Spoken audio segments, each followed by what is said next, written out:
The remnants of their empire. A bedraggled convoy travelling towards Syria's border with Iraq. On board, the once proud queens of the caliphate.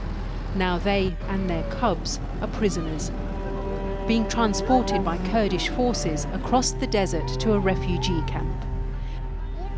These women had flocked to Syria from across the world, the so-called jihadi brides. So can you tell me where you're from?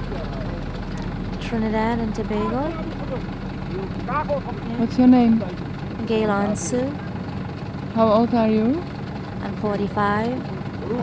Okay, how did you came to Syria? Okay, I was a new Muslim back in 2014 and I got married to someone from the masjid and he brought me here. Yeah. When me did and my son. Your son? Yeah. Her son was just 11 when she took him from the Caribbean to live under the most brutal regime in the world. Like many of these women, she claims she was tricked and now wants refuge. But their stories cannot be verified, so how should governments treat them and, more importantly, their children? Night falls, and the caravan of ISIS prisoner brides pulls up to make camp. In the freezing cold, the misery of the children fills the air. They were captured in the fall of Al-Shafa, south of Hajin, the last urban stronghold of the extremists. It's been left to local Syrians to transport them. احنا مدنية شفرية احنا من دير الزور. تعال ياخذها الدواعش اهل الحال كلاب دحى العالم ايش نسووا بيها؟ ذبحوا العالم خلطوها مع الفطايم مع الطلايم كلها تشبت.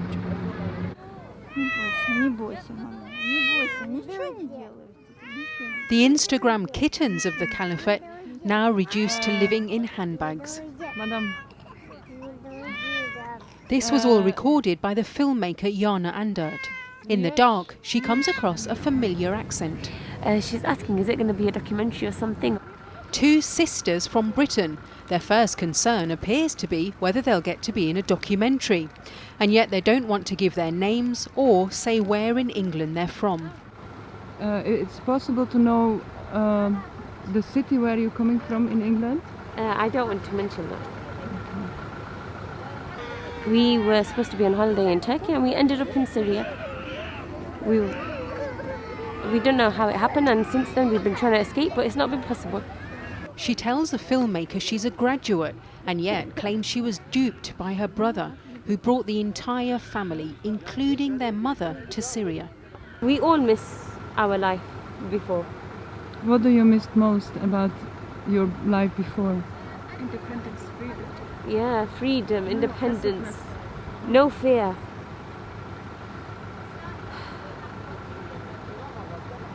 What do you most about England? What do you miss the most? My family. What's about the simple things that you miss? The food. What food? Fish and chips. What was your dream in the life to do? To become a teacher. I completed my degree. I was going to get married. In England, back Yes. in England? Yes. But everything changed. Do you think Daesh is finished? No. Why? They still remain. Where we've come from, they're still there. We don't know the role that these women played in the caliphate. Some will have joined the notorious religious police, enforcing their version of Sharia on the local population. And yet, she says, they were the ones who were oppressed. We're living with people who we do not understand. The culture is completely different. And we were just stuck. And you can't trust anyone, no one. Even now, the Iraqis and the Syrians, we ask them, please, we want to leave. And we see they want to leave when they want to get out, but no one wants to help us. The Arabs, they do not help the women, you know? And they will only push you towards marriage.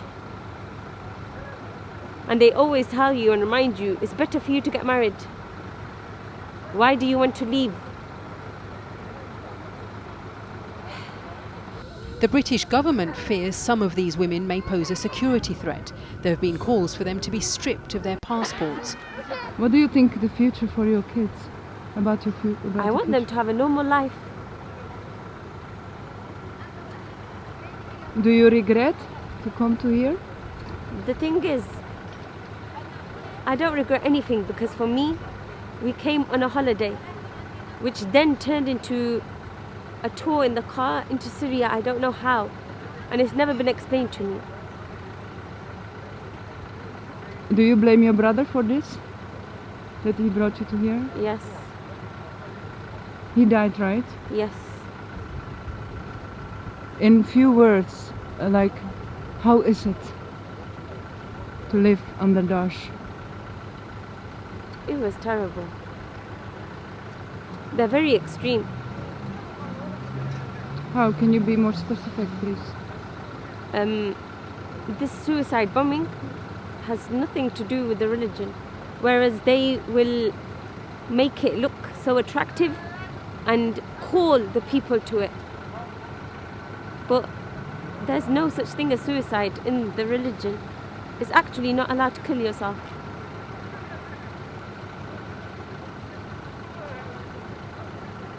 But I think it's a tactic they use to lure people in order to take ground. But it's wrong. And all the children who are brainwashed and they watch this and they love this and they follow this, it's wrong.